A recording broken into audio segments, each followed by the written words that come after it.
Thanos versus an entire universe of superheroes. Infinity War. An epic film with an epic budget that had an ending that shocked audiences. And then I felt it here. I'm like, no, enough. Don't worry, no spoilers here. What can a movie about superpowers, infinity stones, and a talking raccoon tell us about the real world? A real world where we worry not that Iron Man might be overmatched by Thanos, but that people might be overmatched against the forces of globalization and automation. If we dig deeper, we'll find that Infinity War provides a door to better understand just how globalized our world has become. To help us on this journey, we've recruited 2 experts on the global economy. Ian Bremmer, political scientist, best-selling author, and founder of Eurasia Group Foundation.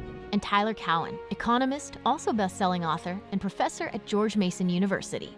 I think what's fantastic about Infinity War is that it was truly a global production. Most of the production was not just done in Hollywood, it was all over the world with people and ideas and actors, kids and adults. All over the world were excited about the countdown for the release of this film, which, by the way, was happening on top of the tallest building in the world in Dubai. I don't like most comic book movies. For me, a movie is about dialogue and drama. Godzilla is my favorite superhero.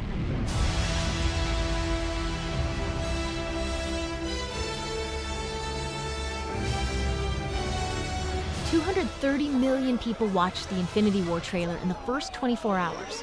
The interwebs were abuzz from seemingly every corner of the planet. It set records across the globe and opened #1 in 52 countries. It was the largest opening weekend of any movie in history, and it was also the fastest to get to $1 billion in just over a week in revenues. It's just really staggering to think about. So he's sort of built out of radiation. He's a giant lizard. He saves Japan. He represents symbolism about nuclear weapons. I mean, in a world where so many things feel like we're coming apart, this shows you how one of the most important dynamics in the world today of people coming together around something that you could say is kind of silly. It's a superhero movie. Forget about the other stuff. Godzilla. In the end, while Infinity War broke records domestically, its international revenue more than doubled that from the US and Canada. Other movies are seeing a parallel trend. The international market is more important than ever. If you're a Hollywood movie maker, it is now the case that very often more than half of your revenue comes from other countries. So you've got to think, what can I put in my movie that will translate well to other cultures, other languages? And I will tell you, special effects, explosions, big events on the screen, they work really well in a large number of different countries. Filmmakers also have to think about how their movies will play with different cultures. For example, in Inside Out, the filmmakers at Pixar created an alternate version of the film that eliminated broccoli, which American kids loathe and Japanese kids love. And replace them with green peppers, which Japanese children find revolting. International fan bases not only mean bigger budgets, but more variety. Whether your niche is extreme sports, anime, or Iranian drama, there's plenty to choose from. And these movies don't make most of their money in their native countries. They're able to survive and flourish because there are these global markets. Globalization has transformed movie making. You can collaborate across borders, build international fan bases, and create niche content. Plus, learn what veggies Japanese kids find revolting. This isn't just in the movies. Globalization is remaking virtually every sector of the economy. What do these trends mean for future jobs, future society? To answer that, we need to step back and see how we got here. We'll go through the 4 levels of globalization. We'll start with Globalization 1.0. This is life in the village. Transportation was expensive, dangerous, and slow. You can hop a slow sailboat that is pretty likely to sink, or take your chances on foot. Trade was limited to luxuries for the wealthy and essential raw materials. Think jewelry, spices, and copper. The average person's life wasn't affected by trade. The goods they consumed were local. The information and ideas they consumed were local. They came from people in their village or town. So before the railroad came, You know, it was actually the case that in New York City, they produced the milk right in Manhattan. And that's where you would get your milk. The cow would be in Manhattan. Even big, monumental ideas were slow to migrate. It took 200 years for the idea of the compass to get from China to Europe. So how do we get to the next level? Developing cheap and fast transportation of goods. Think better ships and navigation technology, then steam power, steamships and railroads, and cars, trucks, airplanes, and container ships.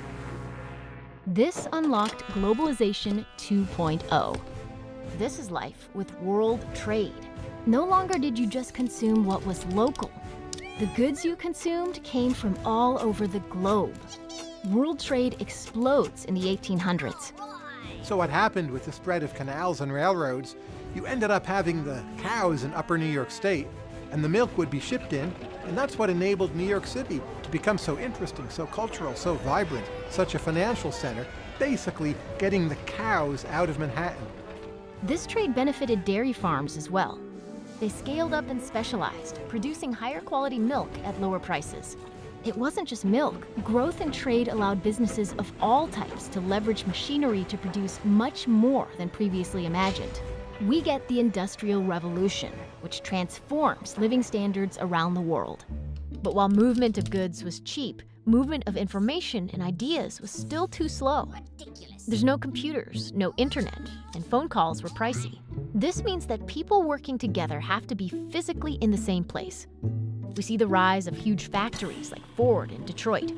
Back then, if you bought a Ford, it was not just made in the USA. It was made almost entirely in one single place. So how do we get to the next level? We figured out cheap and fast communication. Personal computers, the internet, GPS, email, smartphones, and cloud computing. This unlocked Globalization 3.0. This is life in the information revolution.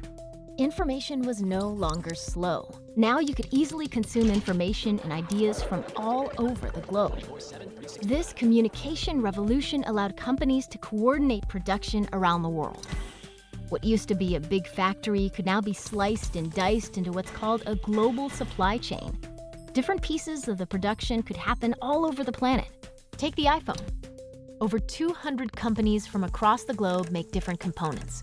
When Apple competes with Samsung, it's not an American product versus a Korean product, but Apple's global supply chain versus Samsung's global supply chain. So what does Made in the USA exactly mean today? Does it surprise you that as of 2018, the Honda Ridgeline is more American-made than the Ford F-150, Chevy Silverado, or Dodge Ram? However, these global supply chains rapidly evolve, so by the time you watch this, it's likely to be different. You want to feel good about saying, I'm buying something that's made, sort of in this place. And the reality is that we've got to get comfortable with the idea that we have one global economy, and that every good that you consume, every good that you wear, everything that we use to function on the planet turns out to pretty much come from the planet. These communication networks also mean that we get exposed to a wider variety of products at faster and faster rates. It took the internet 7 years to reach 50 million users. How long did it take Pokemon Go? 19 days. Gangnam Style introduced the world to K-pop and was the first video to reach 1 billion views. A Puerto Rican artist was the first to reach 5 billion. So you might be wondering, what's this last level? We haven't unlocked Globalization 4.0 yet, so this might seem a bit crazy. But let's take a peek into the future to see what life will be like in the virtual presence revolution. An example will help explain. If you're a surgeon, you have to be in the room with the patient to operate. Hello there. Or do you? What if a surgeon could be in New York operating remotely on a patient in France Bonjour. through the use of a robot? This has already happened. Remote surgery is still rare, but as the technology improves, this will become more common. Where else might this spread? Could a German mechanic fix a piece of machinery in Korea? Could a security guard in India watch over a store thousands of miles away? Might your hologram allow you to deliver a speech from home while not wearing pants? It's already possible. When you combine these forces of globalization with the rise of automation and artificial intelligence, what does all this mean for future jobs? Are there winners and losers? How might someone position themselves to benefit from globalization? Stay tuned. We'll tackle these questions in upcoming videos.